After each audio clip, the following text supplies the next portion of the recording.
তবে আজকে আমরা 7 থেকে 8টা পয়েন্ট দেখব। এই 8 পয়েন্টে আজকের ক্লাস সমাপ্ত হবে ইনশাআল্লাহ। প্রথমেই আমরা আলোচনা করি অনলি। কোন সেন্টেন্সের মধ্যে যদি অনলি থাকে, কোন সেন্টেন্সের মধ্যে যদি কি এইটা থাকে, অনলি থাকে, অনলি দ্বারা যদি ব্যক্তি বোঝায় তাহলে কি হবে বলেন তো? সহজ বিষয়। অনলি দ্বারা ব্যক্তি বুঝাইলে কি হবে? নান বাট হবে। অনলি দ্বারা যদি বস্তু বুঝায় তাহলে আমরা অনলির পরিবর্তে কি রাখবো?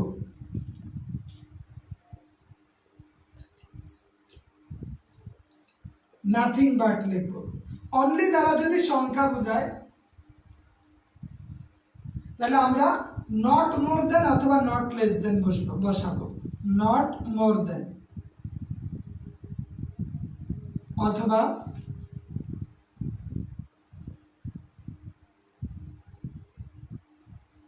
নট মোর দেন অথবা নট লেস দেন বসাবো। ঠিক আছে, আমরা 3টা জিনিস দেখলাম। এখন দেখি যেমন অনলি আল্লাহ ক্যান হেল্প আস। এই যে অনলি দ্বারা, এইটা 3টার কোনটার মধ্যে পড়ে? আল্লাহ বস্তুর মধ্যে পড়বে না, সংখ্যার মধ্যেও পড়বে না, তার মানে 3টার প্রথমটার মধ্যে পড়ে।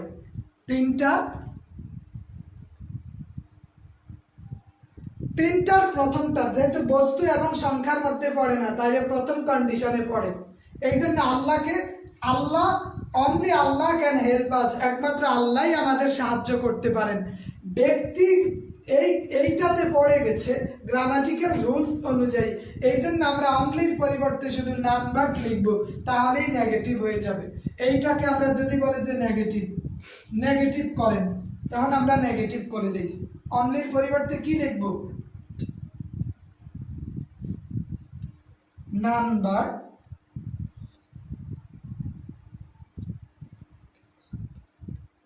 Help us, none but Allah can help আস।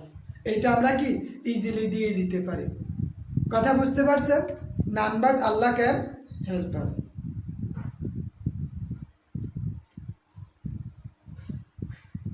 এরপরে এখন আমি যদি আপনাকে বলি অনলি জাহিদ হাসান বা Zahid can do this sum, only Zahid can do this sum. এইটাকে আপনি নেগেটিভ করেন তো দেখি, এইটাকে নেগেটিভ করেন। Only Zahid can do this sum, এইটাকে নেগেটিভ করলে কি হবে? ফজলে রাব্বি ভাই, মুনতাহা আনহা ম্যাম, কথা বুঝতে পারছেন কিনা? অনলি দ্বারা যদি ব্যক্তি বুঝায় তখন নান বাট বসবে, বস্তু বুঝালে অনলির পরিবর্তে নাথিং বাট বসবে, আর সংখ্যা বুঝালে অনলির পরিবর্তে নট মোর দেন অথবা নট লেস দেন বসবে। এখন আমরা দেখলাম only Allah can help us, only Allah can help আস, এইটাকে নেগেটিভ কর। তা আমরা করলাম, অনলির পরিবর্তে আমরা কি দিছি? নান বাট দিছি। এখন আমি বললাম only Zahid can do this sum, একমাত্র জাহিদ এইটা এই অঙ্কটি করতে পারে। এখন এই অনলি দ্বারা কি বুঝাইছে? ব্যক্তি, বস্তু না সংখ্যা? কোনটা বুঝাইছে বলেন? অনলি দ্বারা ব্যক্তি বুঝাইছে, এই জন্য আমরা নান বাট দিব। এই জন্য আমরা কি দিব? নান বাট দিব। এই জন্য কি দিব? নান বাট দিব। এখন আমি যদি বলি যে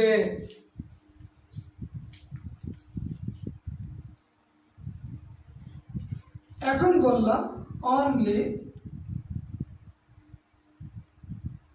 only proper education can save the nation, only proper education can save the nation, এইটা কি হবে বলেন?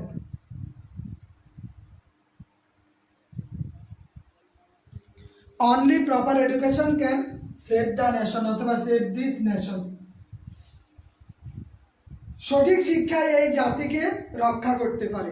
এখানে অনলি দ্বারা কি ব্যক্তি বুঝাইছে? অনলি দ্বারা কি ব্যক্তি বুঝাইছে? না, আল্লাহ ব্যক্তি না মুখলেসুর রহমান ভাই, আল্লাহ কোনো ব্যক্তি না। কিন্তু রুলসের ক্ষেত্রে এই তিনটার মধ্যে প্রথমটাতে পড়ে। রুলসের ভিত্তিতে আল্লাহ এই প্রথমটাতে পড়ে। আল্লাহ কোনো ব্যক্তি হতে পারে? কখনোই হতে পারে না। তাহলে এটা কি হবে? অনলি দ্বারা যেহেতু প্রপার এডুকেশন বুঝাইছে, তাহলে এইটা ব্যক্তির মধ্যে পড়ে না। এটার প্রাণ নাই, এটা বস্তু। যদি বস্তু হয় তাহলে আমরা অনলির পরিবর্তে নাথিং বাট বসাবো।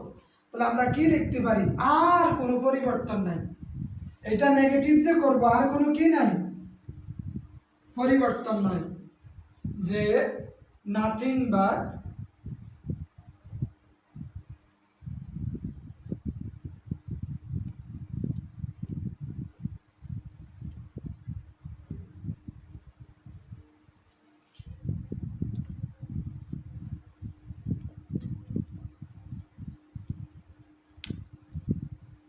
Nothing but proper education can save this nation. তাহলে এখানে আর কোনো কিছু কি নাই, পরিবর্তন নাই, নাথিং বাট বসছে। কেন? কারণ এটা দ্বারা বস্তু বোঝানো হয়েছে। এটা দ্বারা কি বুঝাইছে? বস্তু বুঝাইছে। এইটা দ্বারা বস্তু বোঝানো হয়েছে। নাথিং বাট দ্বারা কি বোঝানো হয়েছে? বস্তু। এখন আমি যদি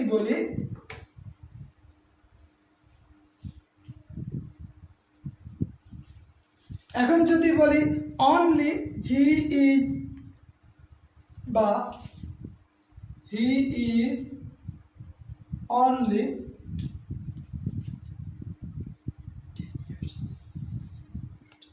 He is only 10 years old. He is only 10 years old. এখন এইটা কি হবে বলেন? এটা দুই ধরনের হইতে পারে। এইটাকে যদি বলে নেগেটিভ করো, তাহলে আমরা কি করতে পারি? অনলি হি ইজ বা he is only 10 years old, এইটাকে নেগেটিভ করতে হলে কি করতে হবে? যেহেতু আমরা জানি অনলি দ্বারা তিনটার কোনো একটা বুঝাবে। তিনটার এখানে কোনটা বুঝাইছে? সংখ্যা। সংখ্যা বুঝাইলে আমরা জানি হয় নট মোর দেন হবে, না হয় নট লেস দেন হবে। আমরা এই অনলির জায়গায় শুধু নট মোর দেন লিখে দিতে পারি। He is not more than 10 years old, অথবা he is not less than 10 years old। He is not more than অথবা নট লেস দেন। ক্লিয়ার? বুঝে আসছে কিনা বলেন?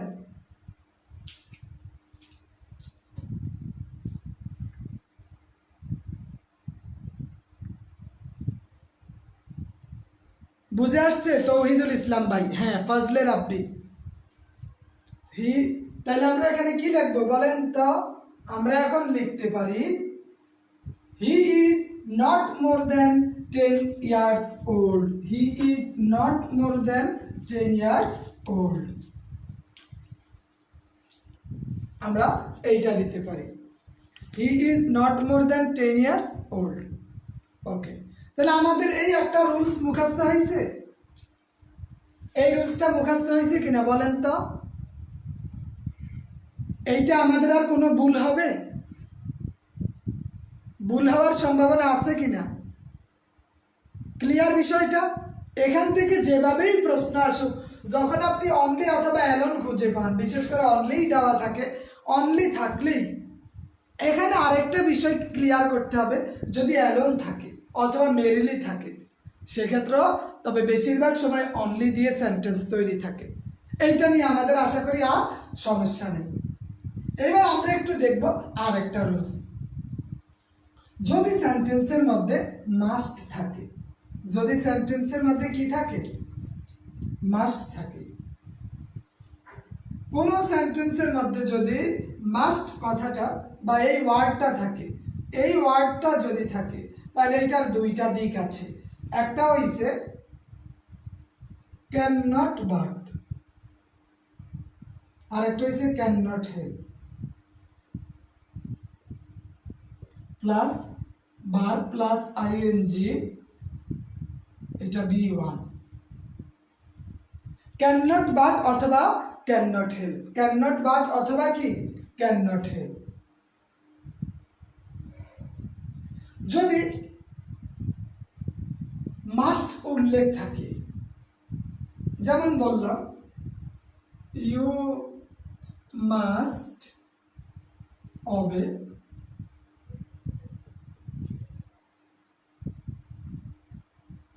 you must obey your teachers, you must obey your teachers। জি, এখন আপনাদের সাথে আরেকটা বিষয়, সেটা হলো আমাদের ক্লাস কি 7:20 থেকে দিব নাকি 7:10 থেকে দিব? বলেন কোনটা করি, 7:20 নাকি 7:10? যদি সেন্টেন্সের মধ্যে কি থাকে, মাস্ট কথাটা উল্লেখ থাকে, মাস্ট কথাটা উল্লেখ থাকে, যেমন এখানে মাস্ট কথাটা উল্লেখ আছে,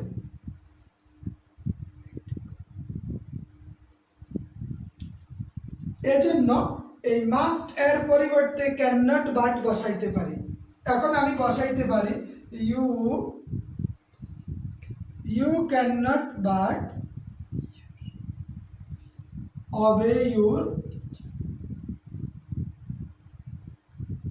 teachers। অথবা আমি যদি এইটা ব্যবহার করি ক্যান নট হেল্প, যদি আমি কি ক্যান নট হেল্প ব্যবহার করি, তাহলে আমি কি লিখতে পারি, ইউ ক্যান নট হেল্প। এই যে ভার্ব, এই ভার্বের সাথে আইএনজি দিতে হবে, obey, you cannot help obeying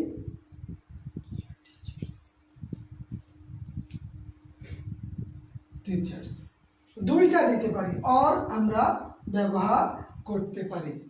আচ্ছা, 7:10 ক্লাস হবে তাহলে, ঠিক আছে? এতে করে আমরা 8:10 মধ্যে 1 ঘন্টা হয়ে যাবে, মোটামুটি অনেকটা পড়তে পারবো। তাহলে আমরা দেখলাম যে মাস্ট থাকলে হয় ক্যান নট বাট বসাবো, না হয় ক্যান নট হেল্প বসাবো। ক্যান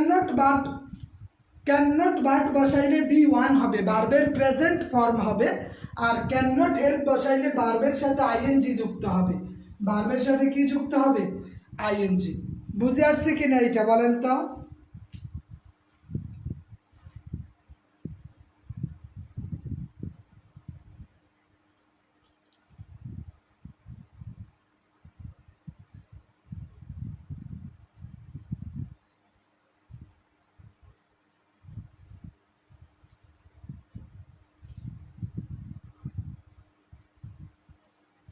বুঝে আসছে এটা? আমরা দুইটাই ব্যবহার করতে পারি, আকলিমা আক্তার। কখন কোনটা হবে, এইটা কখন কোনটা বিষয় না।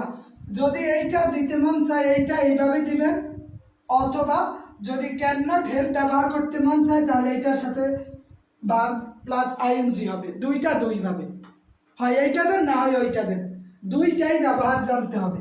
আপনি এইটার ব্যবহার শিখে গেলেন, পরীক্ষায় এইটা আসলো, তখন বললেন আমি তো এইটা পড়ি না, আমি তো এইটা জানি না, তখন একটা সমস্যা হবে না? এজন্য আমরা দুইটাই জানবো, যে হয় এইটা দিতে পারি না হয় ওইটা দিতে পারি। এটা দিলে ক্যান নট বাট দিলে ভার্বের প্রেজেন্ট ফর্ম বসাবো, আর যদি ক্যান নট হেল্প দেয় ভার্বের সাথে আইএনজি বসাবো, ভার্বের সাথে কি আইএনজি বসাবো।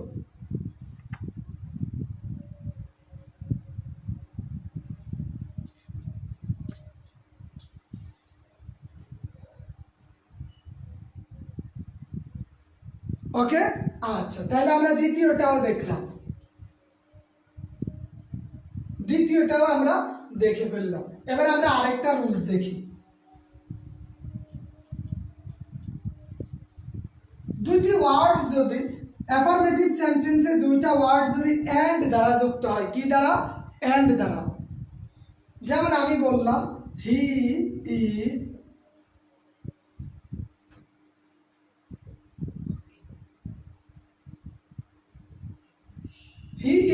weak in English and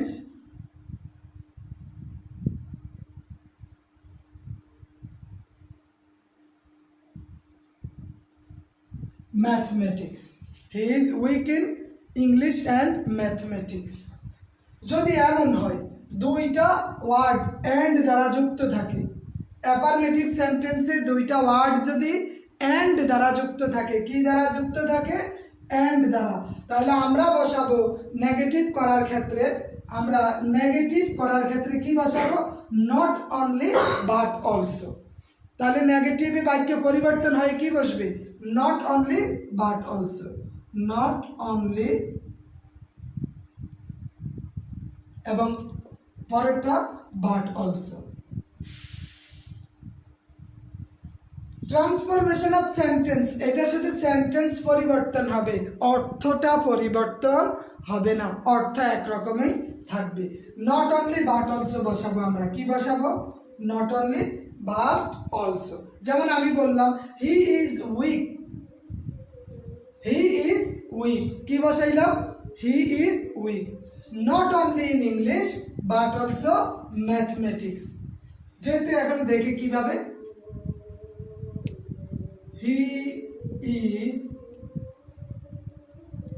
weak not only in English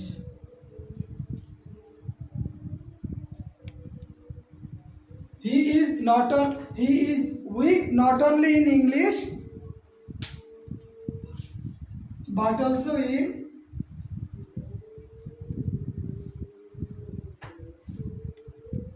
mathematics. তাহলে আমরা দেখলাম এখানে কি শুধু সে কি ইংরেজিতে নাকি ম্যাথমেটিক্সেও দুর্বল, দুইটাতেই সে দুর্বল। আমরা দেখলাম এন্ড এর ব্যবহার, অ্যাফার্মেটিভ সেন্টেন্সকে নেগেটিভ করার ক্ষেত্রে যদি দুইটা ওয়ার্ড এন্ড দ্বারা যুক্ত থাকে, সেই ক্ষেত্রে আমরা ওই দুইটা ওয়ার্ডের ক্ষেত্রে প্রথমটির ক্ষেত্রে নট অনলি এবং দ্বিতীয়টির ক্ষেত্রে বাট অলসো ব্যবহার করব। কথা বুঝতে পারছেন? কথা ক্লিয়ার?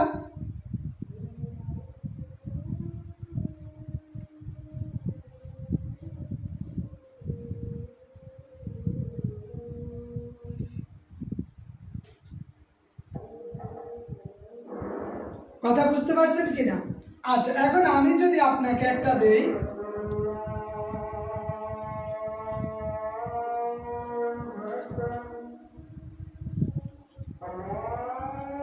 আজান দিতেছে,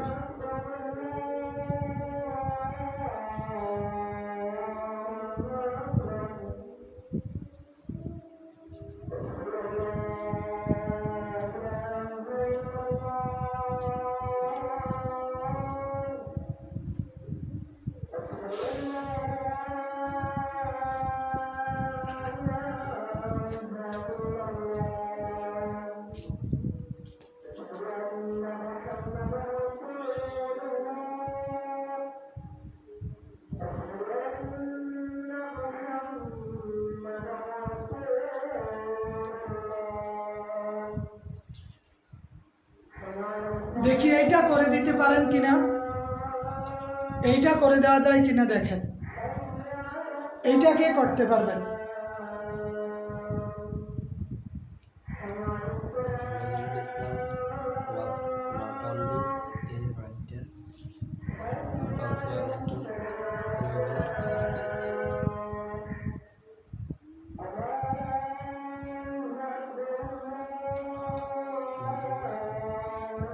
আচ্ছা, তাহলে Nazrul Islam was a writer and an actor. সে নজরুল ইসলাম তিনি কি একজন লেখক এবং একজন অ্যাক্টর, যিনি অ্যাক্ট করেন। তাহলে আমরা কি করতে পারি, এইটা যেহেতু অ্যান্ড দ্বারা দুইটা ওয়ার্ড যুক্ত করছে, রাইটার এবং অ্যাক্টরকে, অভিনেতা, তা আমরা জানি যে যদি দুইটা ওয়ার্ডকে অ্যান্ড দ্বারা যুক্ত করে, প্রথমটির ক্ষেত্রে নট অনলি বসে, নট অনলি, দ্বিতীয়টির ক্ষেত্রে কি বসে, বাট অলসো, বাট অলসো। এবার তাইলে আমরা কি লিখব, Nazrul Islam was not only a writer but also an actor, আমরা এইটা লিখবো, তাই না? তার কারণ হলো আমরা তো জানি দুইটা ওয়ার্ড যদি অ্যান্ড দ্বারা যুক্ত হয়, তাহলে প্রথম ওয়ার্ডের ক্ষেত্রে নট অনলি, দ্বিতীয়টির ক্ষেত্রে বাট অলসো বসে।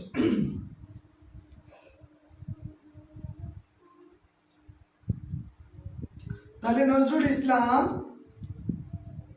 was not only a writer but also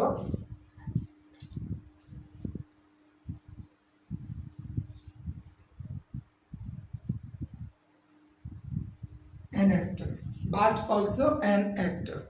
ঠিক আছে, বুঝে আসছে এইটা? আকলিমা ম্যাম বুঝতে পারছেন কিনা একটু জানাবেন। আকলিমা ম্যামের দৃষ্টি আকর্ষণ করছি, বুঝে আসছে?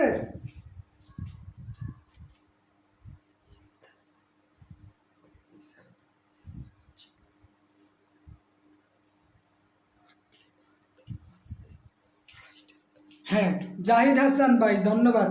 Nazrul Islam was not only a writer but also an actor. Actor, ঠিক আছে? হ্যাঁ, অ্যাক্টর হবে। মুখলেসুর রহমান ভাই ধন্যবাদ লেখার জন্য। তাহলে আমরা কিন্তু এটা দেখে ফেললাম, একদম ইজি বিষয়। অ্যান্ড দ্বারা দুইটা ওয়ার্ড যুক্ত হইলে নট অনলি এবং বাট অলসো ব্যবহার করব। ফজলে রাব্বি ভাই, Nazrul Islam was not only a writer, এখানে এ আছে তাই না? Not only a writer but also an actor. জি বুঝতে পারছি জাহিদ হাসান ভাই, জি ধন্যবাদ। তাহলে আমরা তিনটা দেখলাম, কয়টা দেখছি? তিনটা। আমরা আজকে আরো দেখি, আরো দুইটা দেখবো। তাহলে 3 নাম্বারটা অলরেডি আমরা দেখলাম, এন্ড এর ব্যবহার। এবার আমরা 4 নাম্বারটা দেখি।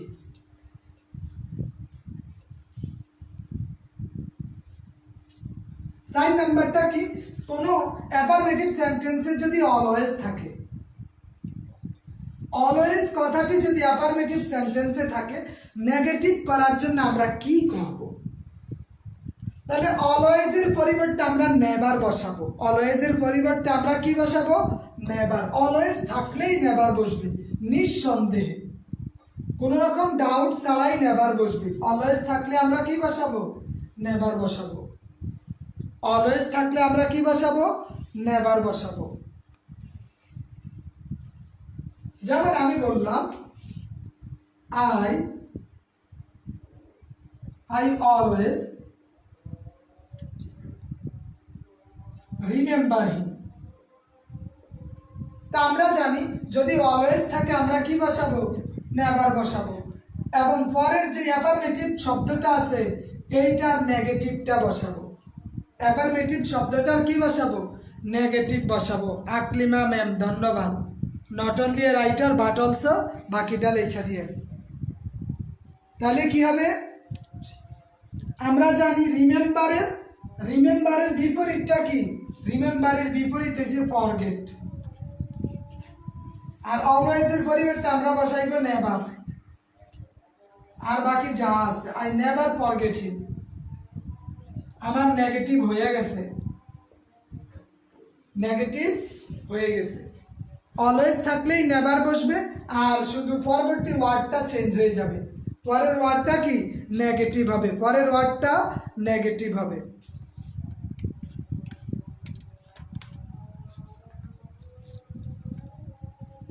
যেমন আমরা বললাম we always attend the class.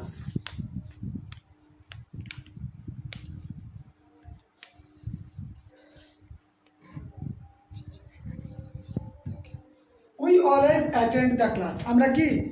We always attend the class. এটার নেগেটিভ কি হবে?